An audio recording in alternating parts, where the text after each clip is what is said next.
خطا کی دو قسمیں، خطا فی القصد۔ خطا فی القصد کیا ہے؟ ان یرمی شخصا یظنہ صیدا، کسی بندے کو تیر مارے یہ سمجھتے ہوئے کہ وہ شکار ہے۔ تیر مارا بندے نے، کوئی جانور ہے، شکار ہے، تو جانور اور شکار سمجھ کے تیر مارا، تو فیضا ہوا آدمی، اچانک وہ تو آدمی تھا، یعنی لگ گیا آدمی کو۔ یہ قصد فی الارادہ ہے، ارادہ بندے کا کیا تھا؟ جانور کو مارنے کا، اور لگ گیا کس کو؟ تو یہ کیا ہے؟ خطا فی القصد ہے۔ یرمی شخصاً، کسی بندے کو تیر مارے یہ سمجھتے ہوئے کہ وہ تو فیضا ہوا آدمی، اچانک وہ آدمی نکلا، مطلب کسی جانور کو کے ارادے سے تیر مارا اور لگ گیا بندے کو، تو یہ خطا فی القصد ہے۔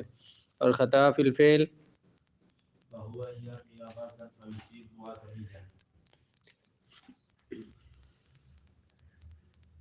پچھلے میں تھوڑی سی اور، بندے نے ارادے سے تیر مارا لیکن مارا شکار کو ہے، تو اس نے سمجھا کہ جانور ہے لیکن وہ آدمی تھا۔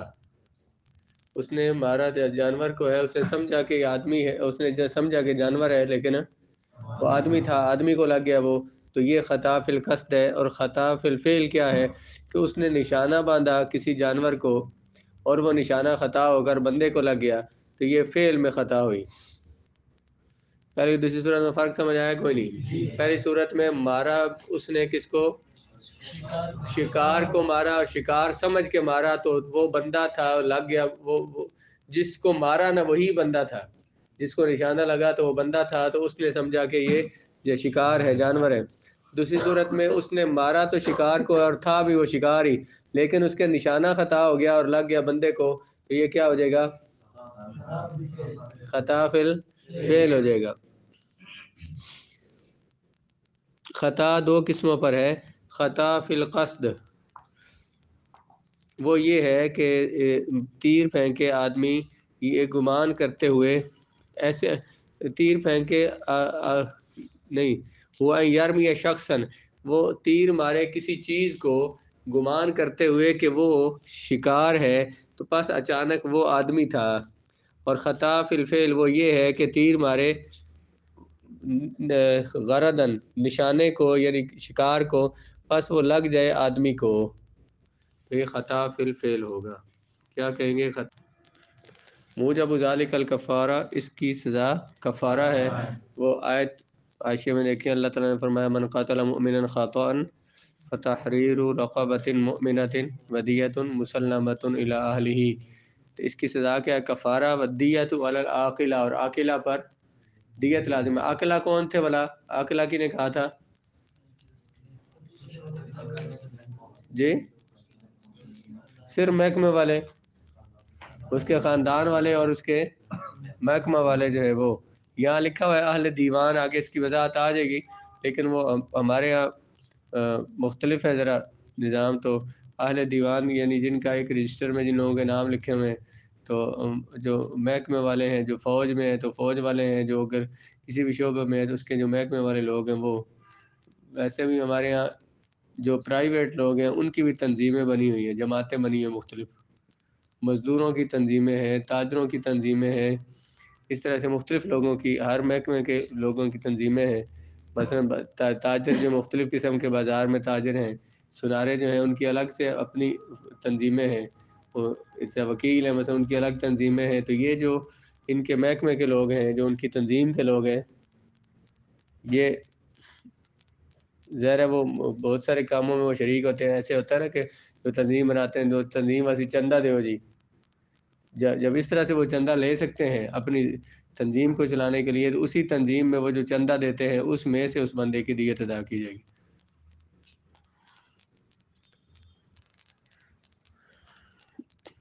وموجب ذالک الکفا، اس کی سزا کفارہ ہے، اور عاقلہ پر دیت ہے۔ ولا مأثم فیہ، اس میں گناہ گار نہیں ہوگا بندہ، کیونکہ اس سے غلطی ہوئی ہے، خطا فی القصد ہوئی ہے، خطا فی الفعل ہوا ہے۔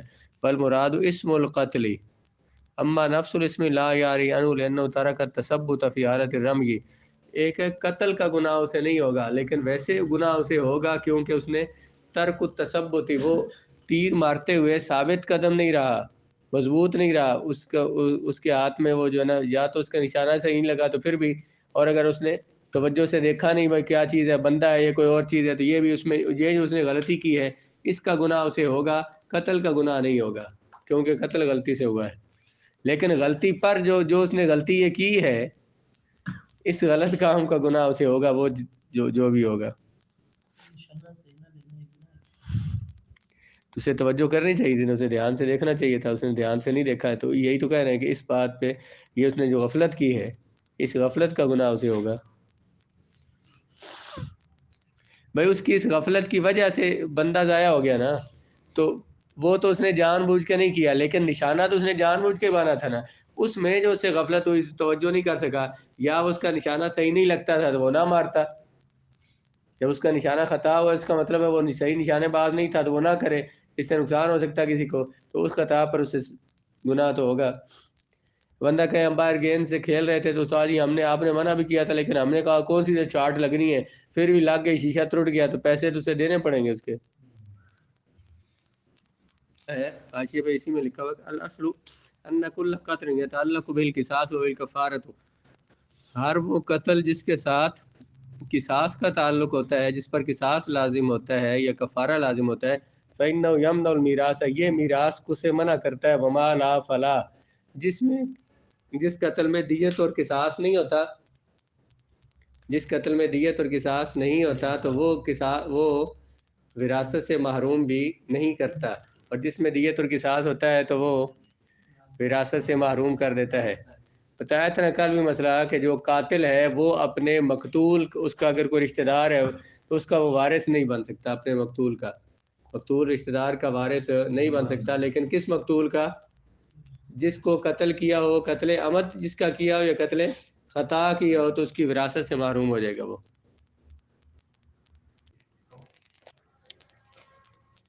وما اجری مجر الخطا، وہ قتل جو خطا کے قائم مقام ہوتا ہے، اس کی وہ ایسے ہے جیسے کوئی بندہ سویا ہوا ہو اور کسی کے اوپر ین کالی بولا راجو پہلو بدلے اور کسی کے اوپر جا گر جائے اور بندہ مر جائے۔ کو موٹا تھا، اوپر سویا ہوا تھا، اوپر والی چارپائی پہ، تو نیچے کو بندہ سویا ہوا تھا، اس نے جناب پہلو بدلا، پاسا پرتیا جناب اس کے اوپر آ کے، تو وہ بندہ وفات پا گیا، تو یہ قتل بالسبب ہے۔ اس کا حکم بھی وہی ہے جو قتل خطا کا حکم ہے۔ قتل خطا کا حکم کیا تھا؟ کفارہ تحریر رقبۃ مؤمنہ ودیۃ مسلمۃ، دیت بھی دینی ہے۔ دیت پیچھے آپ پڑھ چکے ہیں کیا؟ آگے اس کی مزید تفصیل آ جائے گی۔ دیت کتنی دینی ہے؟ 100 اونٹ دینے، اور دیت دینی کی نہیں، مسلمۃ الی اہلہ، اس کے اہل جو ہیں ان کی طرف، جو اس کے کیا جی اہل دیوان جو ہیں، کیا جو اس کے عاقلہ ہیں، وہ دیت میں اس کی مدد کریں گے۔ کفارہ اس کے مال میں سے ہوگا، قاتل کے مال میں سے، اور دیت جو ہے وہ اس کے عاقلہ ادا کریں گے۔ وما، اور وہ قتل جو قائم کیا گیا ہے خطا کے مقام پر، یعنی جو قتل کے خطا کے قائم مقام ہے، جیسے کہ سویا ہوا بندہ پھسل جاتا ہے یا گر جاتا ہے کسی دوسرے بندے پر، پس اس کو قتل کر دیتا ہے، پس اس قتل کا حکم بھی خطا کا حکم ہے۔ قتل بالسبب کیا ہے؟ قتل بالسبب کو مثال کے ذریعے سمجھایا ہے کہ کوئی بندہ کسی دوسرے کی ملک میں کنواں کھود دے، یا کسی دوسرے کی ملک میں کو پتھر رکھ دے، کسی کی ملک میں کنواں کھود دیا تو اس میں کو بندہ گر کے مر گیا، تو یہ قتل کا سبب بنا، یہ کنواں کھودنے والا۔ بڑا پتھر رکھ دیا، کوئی چٹان رکھ دی کسی کی زمین میں، اور اس کے ساتھ لگ کے کوئی بندہ مر گیا، ایکسیڈنٹ ہو گیا اس کا، وہاں پہ بندہ مر گیا، تو قتل بالسبب ہے۔ سبب کون بنا؟ یہ جس نے اپنی ملک میں اگر کنواں کھودا تو حرج نہیں ہے، اس میں کوئی لگ کے مرے گا، اس میں گر کے مرے گا، یا اس میں پتھر رکھ دیا اس کے ساتھ کوئی ٹکرا کے مرا، تو اس مرنے والے کا قصور ہے، وہ ادھر مرا کیوں ہے؟ کہتے ہیں نا وہ مویا کیوں ہے، تو ادھر آیا، مویا ادھر آیا کیوں ہے؟ تو وہ جو مرا ہے تو وہ اپنی وجہ سے مرا ہے، لیکن کسی دوسرے کے ملک میں کنواں کھود دیا ہے، پتھر رکھ دیا، اور وہاں پہ کوئی بندہ اس سے کنویں میں گر کے مر گیا یا پتھر کے ساتھ لگ کے، تو یہ کیا ہوگا؟ قتل بالسبب ہوگا۔ یہ بندہ ضامن ہوگا جو جس بندے نے وہ دوسرے کے ملک میں تصرف کیا ہے، جس کی وجہ سے، مثال کے طور پر کسی کی زمین میں پتھر رکھ دیا، اسے پتہ نہیں تھا مالک کو، وہ آ کے اس کے ساتھ لگا، اس کی گاڑی لگ گئی، وہ بندہ خود لگ گیا، اس کے ساتھ مر گیا، تو یہ قتل بالسبب ہوگا۔ بہرحال قتل بالسبب، جیسے کہ کنواں کھودنے والا اور پتھر رکھنے والا اپنی ملک کے غیر میں، تو وموجبہ طلف فی آدمی، بس اس کی سزا یہ ہے اگر اس کے ساتھ بندہ مر جائے اس میں تو اس کی دیت یہ ہے کہ اس کی سزا یہ دیت عاقلہ، دی عاقلہ پر دیت لازم ہوتی ہے اور کفارہ اس میں نہیں ہوتا. عاقلہ پر دیت تو لازم ہوتی ہے لیکن کفارہ اس میں لازم نہیں ہوتا. سزا اس کی کیوں ہے؟ لأنه تعدى فيما فعله، جو اس نے کام کیا نا اس میں تعدی اور زیادتی کی ہے. فجاز ان يلزمه الزمان، ہو تو جائز ہے کہ اس پر زمان لازم ہو.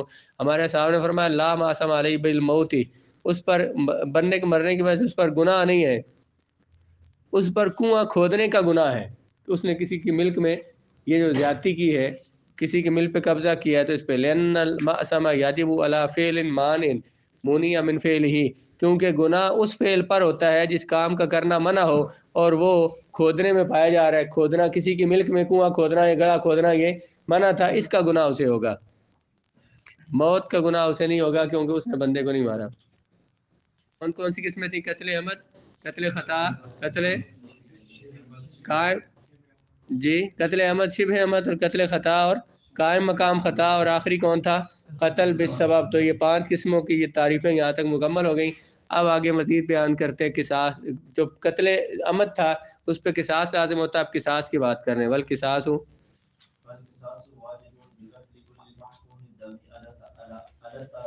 بس اذا قتل عمدن، قصاص اس بندے کو قتل کرنے پر لازم ہوتا ہے جو بندہ ہمیشہ ہمیشہ محفوظ الدم ہو. جو بندہ ہمیشہ ہمیشہ محفوظ الدم ہو، ایسے بندے کو جان بوجھ کر قتل کرنے سے قصاص لازم ہوتا ہے. کون بندہ ہمیشہ ہمیشہ کے لیے کیا ہو؟ اس کو جان بوجھ کر قتل کرنے سے، جس بندے نے کسی کو قتل کیا ہوا ہے جو قاتل ہے، اس سے ابھی سزا نہیں دی گئی تو اس کو قتل کرنا چاہیے نا، وہ محفوظ الدم نہیں ہے. مرتد جو ہے محفوظ الدم نہیں ہے. اور کون ہے؟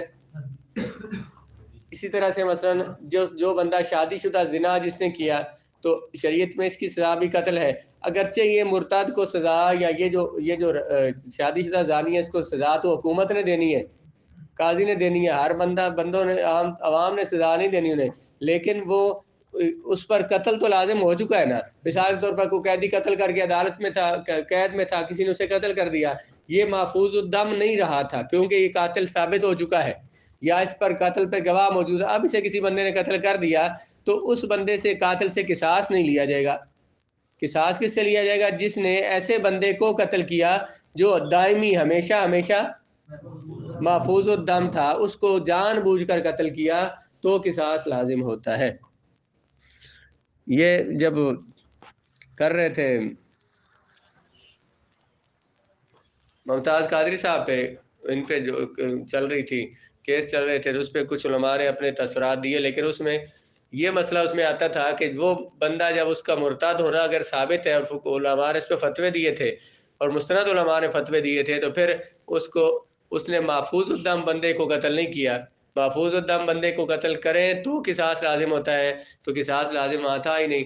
اور جہاں پہ شک، ویسے بھی یہاں پہ آگے آپ پڑھیں گے، جہاں پہ قصاص میں قتل حدود میں جہاں پہ شک پڑ جائے تو وہاں اس شک کا فائدہ ملزم کو دیا جاتا ہے اور اس کو، یعنی اس کو سزا نہیں ہوتی، لیکن انہوں نے پھر بھی انہیں سزا دی. اور ہمارے بعض بزرگوں نے بھی اس پہ کلام جو کیا تو مجھے اس پہ کچھ تعجب بھی ہوا. تو وہ یہ تو کہہ رہے تھے کہ جی ہر بندے کا کام نہیں ہے اسے قتل کرنا، حکومت کا، عوام کا کام نہیں ہے، اور یہ حکومت کا کام ہے تو قاضی نے، عدالت نے کرنا. ٹھیک ہے، وہ ایسے ہی بات ہے، ایسے ہی ہونا چاہیے اور یہی بات ہے. لیکن جس نے کر دیا ہے تو یہ بات تو کہا جائے نا اس پہ، کہ مثلا تعلق قاضی صاحب نے، کچھ اور بزرگوں نے یہ کہا کہ اس نے بھی تو غلط کیا نا. کہتے ہیں اس کی، ہمارے یہاں کوئی اس کی اس طرح کی بات ثابت نہیں ہے، اس کا گستاخی کرنا ثابت نہیں ہے. جب گستاخی کرنا، جب مستند علماء نے فتوے دیے تو اس نے قتل کیا اسے، تو اتنا تو کہنا چاہیے نا کہ مستند علماء نے جب فتوے دیے ہیں تو وہ بندہ جو ہے جس نے قتل کیا ہے، اس کی، انہوں نے کہا کہ اس سے قصاص لیا جائے گا، وہ قاتل ہے. تو یہ تو کہا انہوں نے قاتل ہے، قصاص لی جانے کی بات کی ہے، تو قصاص اس سے نہیں لیا جانا چاہیے.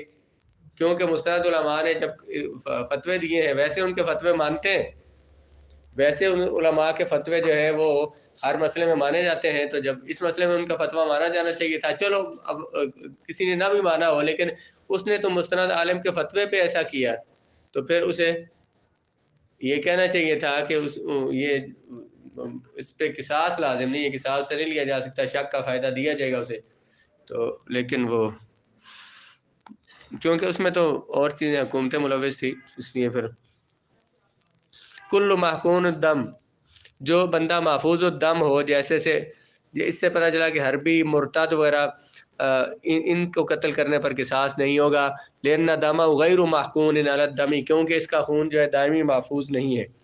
قصاص واجب ہوتا ہے ہر محفوظ الدم کے قتل کرنے سے، ایسا محفوظ الدم جو ہمیشہ ہمیشہ کے لیے محفوظ الدم ہو، جب قتل کیا جائے اس کو آمدن آگے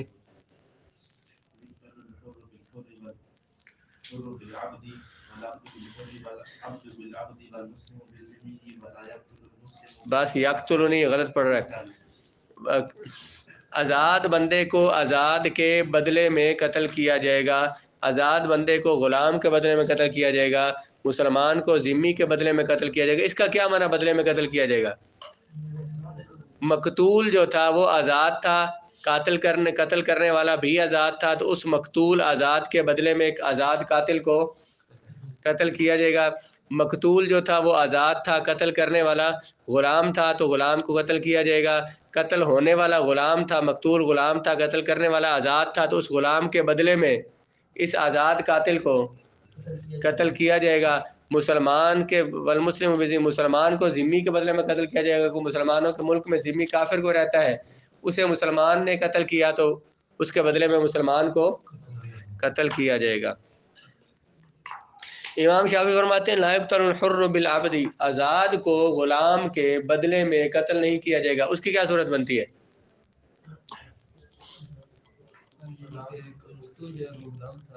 آزاد نے غلام کو قتل کیا تو بدلے میں اس کے بدلے میں آزاد کو قتل نہیں کیا جائے گا، وہ کیونکہ وہ کہتے ہیں اللہ نے فرمایا الحر بالحر، آزاد کے بدلے میں، غلام کے بدلے میں۔ تو یہاں یہ نہیں آیا کہ غلام کے بدلے میں آزاد کو قتل کریں گے، یہ نہیں آیا۔ احناف کی دلیل یہ ہے، اللہ تعالیٰ کا مطلق ارشاد بھی تو ان النفس بالنفس والعین بالعین والاذن بالاذن والانف بالانف والاذن بالاذن، تو ان النفس بالنفس، جان کے بدلے میں جان، تو آزاد بھی تو جان ہے اور غلام کی بھی جان ہے نا، جان گئی ہے نا، تو انہوں نے اس سے جو آیت مطلق ہے نفس کے بدلے میں نفس، احناف نے اس کو دلیل بنایا ہے، اور انہوں نے یہ کہا کہ جان کے بدلے میں جان کو قتل کیا جائے گا، تو ذمی کے بدلے میں مسلمان کو یا غلام کے بدلے میں آزاد کو قتل کریں گے، آزاد قتل کیا جائے گا آزاد کو آزاد کے بدلے میں، اور آزاد کو قتل کیا جائے گا غلام کے بدلے میں، اور مسلمان کو قتل کیا جائے گا ذمی کے بدلے میں، اور مسلمان کو مستأمن کے بدلے میں قتل نہیں کیا جائے گا۔ کوئی حربی ہے، دارالحرب کا مسلمان ہے اور دارالحرب کا کافر ہے، اور اس نے مسلمانوں کے ملک میں وہ ویزا لے کے رہتا ہے، یہاں کے دائمی وہ شہری نہیں ہے، ذمی نہیں ہے، تو اس کو کسی مسلمان نے قتل کر دیا تو اس سے بدلے میں مسلمان کو سے قصاص نہیں لیا جائے گا، مسلمان کو قتل نہیں کیا جائے گا۔ بالمستأمن، حربی مستأمن، امن لے کے ویزا لے کے آنے والا مسلمانوں کے ملک میں، اسے قتل کرنے سے قصاص، مسلمان سے قصاص نہیں لیا جائے گا۔ دو امریکی شہریوں کو ایک بندے نے مار دیا تھا، ایمل کانسی اس کا نام تھا، اور اس نے تو نواز شریف نے اس کو امریکہ کے حوالے کر دیا، پتہ نہیں ابھی انہوں نے اسے مار دیا یا مفتی سال میں ہے یا فوت ہو گیا ویسے ہی۔ تو پاکستان میں وہ آئے تو ان کے پاس وہ حربی ہی تھے، تو ویسے یہ بھی ہے کہ وہ امریکہ دارالحرب نہیں ہے، دارالکفر ہے، کہ وہاں پہ دارالحرب تو وہ ہوتا ہے جہاں مسلمانوں کی جان مال کی حفاظت نہ ہو، تو وہاں پہ جو مسلمان رہتے ہیں تو ان کو وہاں پہ اپنے دین پہ عمل کرنے کی آزادی ہے، اس لیے اسے دارالکفر کہا گیا ہے۔ لیکن پھر بھی اگر امریکی شہریوں کو یہاں پہ قتل کیا تھا، وہ یہاں پہ شہری تو نہیں تھے اس ملک کے، اس قانون کے مطابق تو ان کے قاتل کو قتل نہیں کرنا چاہیے تھا اور ان کے حوالے نہیں کرنا چاہیے تھا۔ اس طرح یہاں پہ لاہور میں ایک وہ امریکی نے دو شہریوں کے اوپر سے گاڑی گزار دی اور اس کی انہوں نے اس پورے خاندان کو انہوں نے یہاں سے اٹھوا دیا، انہیں پتہ نہیں کدھر لے گئے، کوئی سمجھ نہیں اس کی، انہیں ویزا دی، انہیں امریکہ لے گئے، جدھر لے گئے، بہرحال بندے ان کے مارے گئے، اور وہ جان بوجھ کے اس نے ان کے اوپر گاڑی چڑھا دی، پتہ نہیں اس کا کیا نام تھا، اسے وہ یہاں پہ اسے بھی واپس کر دیا امریکہ انہوں نے، اور وہ جو پوری فیملی تھی ان کو پہلے تو انہوں نے کہا بس دیت لے لیں یہ وہ، تو پھر پتہ نہیں ہو گئے کدھر، غائب ہو گئے۔ قصاص واجب ہوتا ہے ہر محفوظ الدم التعبید کے قتل کرنے سے، بلکہ یہ مسئلہ آگے تک ہو گیا ہے۔ تو یقتل الرجل بالمرأۃ، قتل کیا جائے گا آدمی کو عورت کے بدلے میں، یعنی کہ قتل کون ہوئی؟ عورت، قاتل تھا مرد، تو بدلے میں اس مرد کو قتل کریں گے۔ اور ذمی والے پر تو وہ حدیث آ گئی ہے، رسول اللہ علیہ السلام نے فرمایا کہ قتل مسلمان بذمی، یعنی مسلمان کو ذمی کے بدلے میں قتل کیا تھا، کیونکہ یہاں پہ عصمت ان کے جان کا معصوم ہونا یہ ثابت ہے، کیونکہ ان کا دار ایک ہے اور ان پر شرعی احکام جو ہے وہ ایک ملک کے لازم ہے، تو جس طرح ذمی پر ملک کے قانون لازم ہے تو مسلمان پر بھی تو لازم ہے، ان کی جان مال کی حفاظت کی ذمہ ہم نے لیا ہوا ہے ہمارے ملک میں جب رہتے ہیں، تو عورت کے بدلے میں مرد کو قتل کیا جائے گا، کیوں؟ وہی دلیل ان النفس بالنفس والکبیر بالصغیر، اور بڑے کو چھوٹے کے بدلے میں قتل کیا جائے، کسی مرد نے کسی بچے کو قتل کر دیا، معصوم بچے کو، تو اس کے بدلے میں اس مرد کو قتل کریں گے، کیونکہ نفس بالنفس ہے۔ اور والصحیح بالاعمی، اور بالاعمی والزامن، ایک بندہ صحیح تھا، اس نے کسی